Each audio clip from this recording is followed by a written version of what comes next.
everyone, it's me. I am heading out to do some errands, but I thought I would talk to you while I'm on my way to do the errands. I hadn't done the part 2 about the GPN yet, the Glossopharyngeal Neuralgia. I thought maybe I could do that while I'm in the car here with you guys. You know, I think I had left off that I had gone to another ear, nose, and throat doctor after the first one said to me, well, there's nothing wrong with you, you're perfectly fine. He did the endoscopy and everything, and he said, you know, there's nothing wrong. So I put up with that answer for a few weeks, and the zapping, the electrical zapping, and all of the pain was just getting worse and worse. And I just couldn't accept, you know, that there was nothing wrong. So I went to another ENT, ear, nose, and throat doctor, and he was in my area. The other one was about an hour away. He was in my area, and I went and I told him everything that was going on. I described all my symptoms. You know, he seemed to understand. He was like, well, the first thing I want to do is an exam, meaning another scope down my nose, down my throat, which was horrible once again. Now I just refuse those. I won't do them. But anyway, he did that and he didn't find anything. And then he did an x-ray of my neck, and he said from the x-ray it looked like I had an elongated styloid bone. And they call that Eagle syndrome. The styloids, there's two bones, and they come, I'm driving, I really can't show you, but they come down around your neck, and they can interfere with nerves regarding your throat. So he said what he could do is he could go in there and snip the styloid bone, the end of it. And he said that would take care of my, you know, pain, the zapping, the nerve issues, not being able to swallow correctly. So I said, okay. I went home, I did some research online. I did find Eagle syndrome. I didn't feel like my styloid measured what it should have measured for Eagle syndrome. But, you know, I trusted this doctor, and I was desperate at this point with the way I was feeling. So, make a long story short, I went in to have the styloid bone snipped. I was supposed to have it done through my throat, and evidently he couldn't get to it via the inside of my mouth. So he actually had to cut all the way around my ear, beginning at the top of my ear right down to the bottom of my ear. He had to cut there to get to the styloid bone. He did not snip the styloid bone like he said. He said it was crushed. I said, what happens to the fragments that are in there that are crushed? And he said, oh, your body absorbs them. And I was like, okay. But anyway, the surgery was probably about an hour and a half longer than it should have been. When I woke up, I had surgical induced paralysis on my affected side, on my GPN left side. I literally could not close my mouth. I could not smile. My mouth drooped way down. I looked like I had a stroke.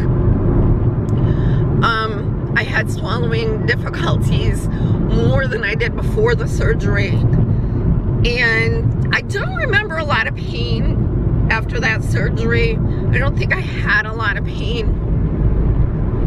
But I do remember being afraid because I couldn't close my mouth. You know, well, I could close my mouth. I couldn't close my eye. I couldn't smile, I couldn't speak, and when I did speak, it sounded really funny, just like I'd had a stroke. So I got really nervous about that. I'm laying in the hospital, and I remember saying to my boyfriend at the time, I said, I want to see my face, and he said, no, you don't want to see your face, you know, not now. And I really got scared when he said that. So anyway, probably a day later, I was released from the hospital. This was about 10 years ago, so it's hard to remember everything. About a day later, I got released from the hospital. I had seen my face. I really did freak out. I was scared. The doctor insisted that it was just surgically induced, kind of like Bell's palsy, and that all of my movement and everything in my face would come back 100%. So it took probably about 3 months of me taping my eyes shut, not being able to smile, speaking very incoherently before the paralysis went away. And my neurologist states it this way: I have 95% of my muscle back. My face is still kind of asymmetrical when I smile on the left side, my eye. But resulting from that surgery, I had permanent hearing loss on the affected side, the left side. I have permanent vision loss on that eye. So when I get contacts, I get one contact. When I get prescriptions for my glasses, I have one prescription in my glasses. Yeah, so a lot of things happened from that surgery.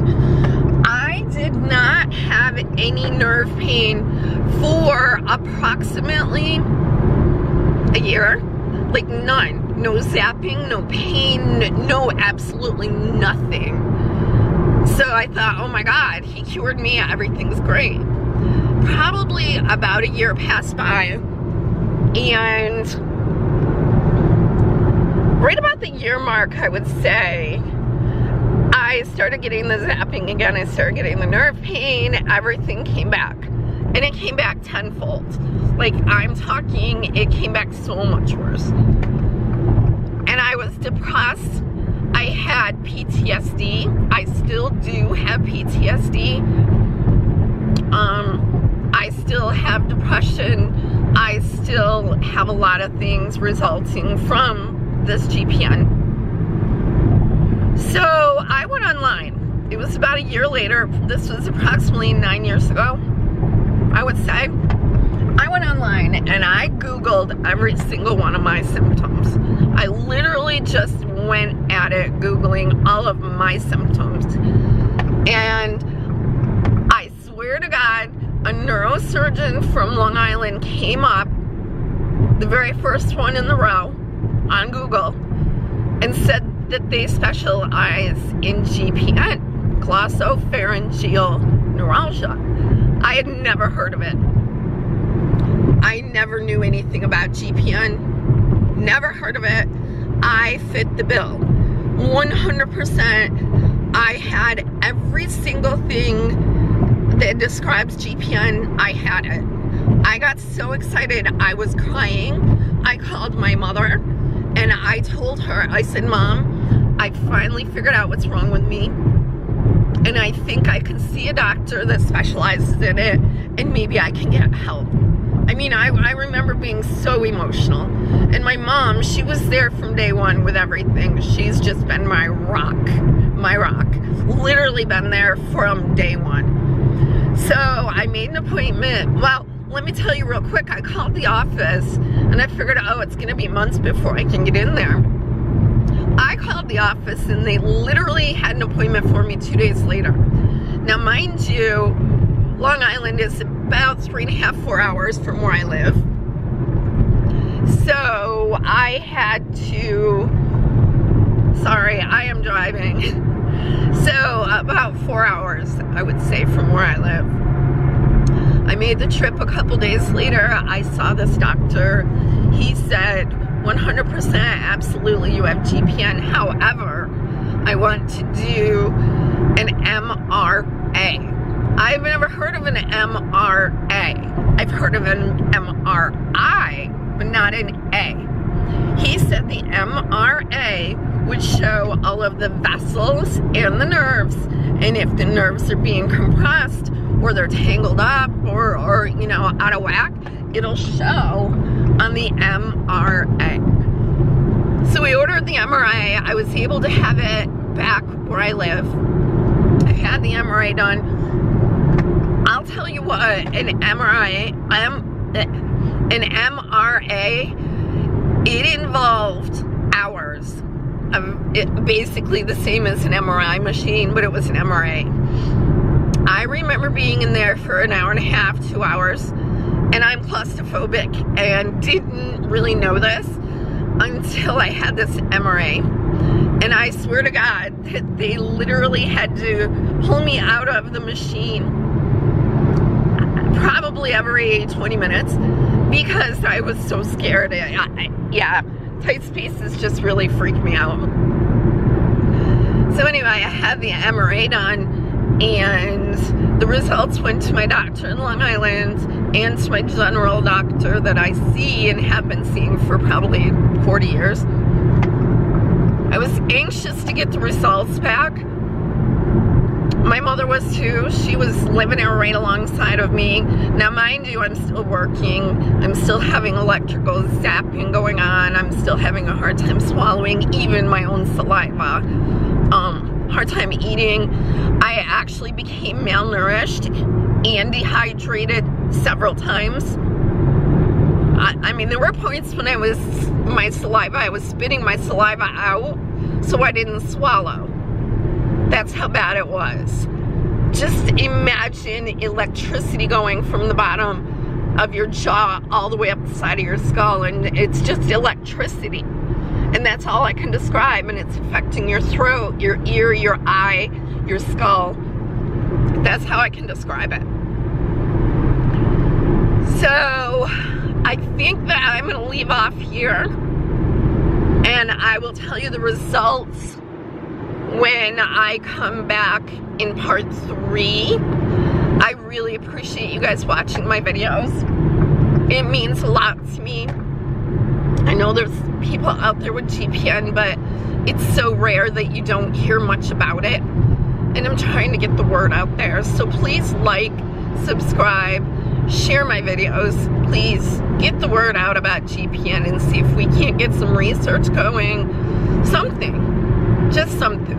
And I know there's people out there because I created a Facebook group and I have over 100 members on there. They don't all have GPN, but I'll tell you what, probably 75% of them do. And we need help.